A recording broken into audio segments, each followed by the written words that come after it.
Hey there, and welcome. Today, we're going to dive into that machine you probably use every single day, your computer. We're going to pop the hood, take a look inside, and really demystify this incredible tool. The goal? To boost our digital fluency and finally understand what makes it all tick. Let's get right into it. And this quote right here gets to the absolute heart of it. See, it's one thing to know how to use your digital tools, but it's another thing entirely to use them intelligently. True digital fluency is all about understanding the how and the why behind the tech, and that whole journey starts with getting the basics of the machine itself. So, let's start with that exact question.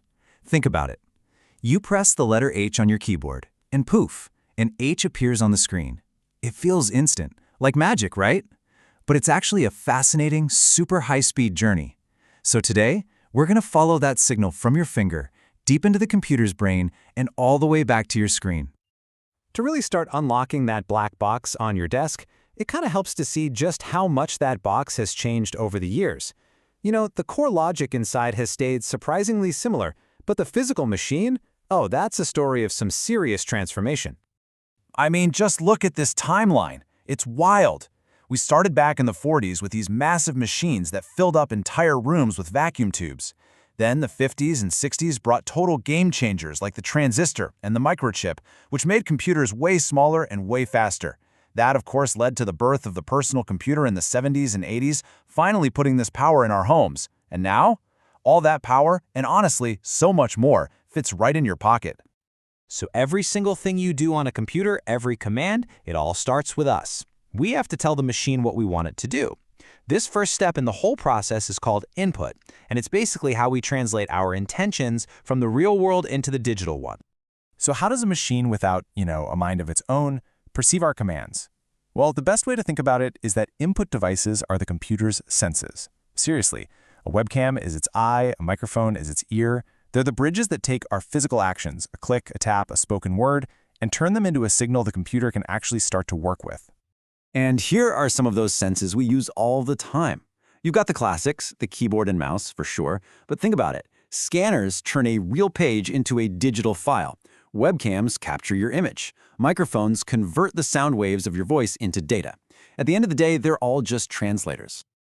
Okay, so we've given our command. That little electrical signal is now traveling deep inside the machine, right to the very core where all the real thinking happens. We are officially talking about the Central Processing Unit, or as you probably know it, the CPU. Yep, calling it the brain of the computer is the perfect analogy. Just like our brain processes everything we see and hear, the CPU processes every single instruction it's given. It's the engine that drives everything, doing all those lightning-speed calculations that make everything from typing an email to playing a video game possible. And believe it or not, the entire journey for every single command follows these 5 basic steps. First, there's inputting. That's our key press. Then the command is stored in a temporary memory spot before it gets sent for processing by that CPU we just talked about. Once the CPU's done its thing, the result is sent for outputting. That's us seeing the letter on the screen.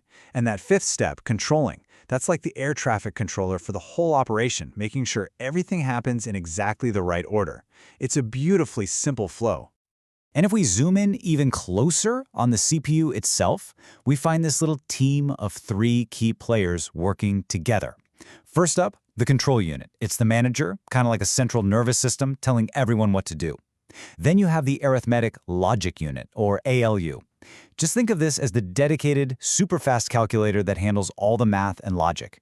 And finally, there's main memory, which is basically the CPU's short-term memory, holding on to the specific data it's working on at that very moment. All right, the CPU has done its job. It's processed our key press, it's figured out what to do, but now it needs to communicate that result back to us in a way we can understand. This final step in the journey is called output. So if input devices are the computer's senses, then how does it talk back? Well, that's the job of output devices. They act as the computer's voice. They take the result of all those silent, complex calculations and translate them back into a language we can finally see, hear, and understand. And this is that final crucial piece of the puzzle, in action. In our example, the monitor displays the letter H. That's output. If we decided to print it, the printer would turn that digital letter into real ink on paper. If we were listening to music, the speakers would turn a digital file back into sound waves. The journey is complete, from our world into the machine and back out again. So, the most important thing to remember is this fundamental loop. Input is information flowing from you into the computer. Output is information flowing from the computer out to you. Once you grasp that simple two-way street, you basically understand the key to how we interact with all modern technology. So we've followed the journey of a single command all the way from our fingertips, deep into the machine's brain, and back to our screen. Now that we've seen all the tiny details, let's zoom back out and connect all this to that big picture idea we started with, digital fluency.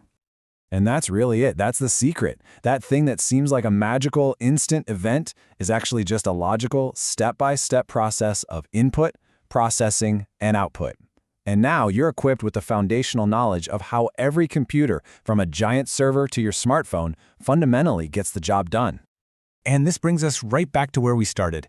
Digital fluency isn't just about using tools. It's about understanding them. So the real question is, now that you've unlocked the black box, how will you use this fluency to navigate the future of technology a little more intelligently?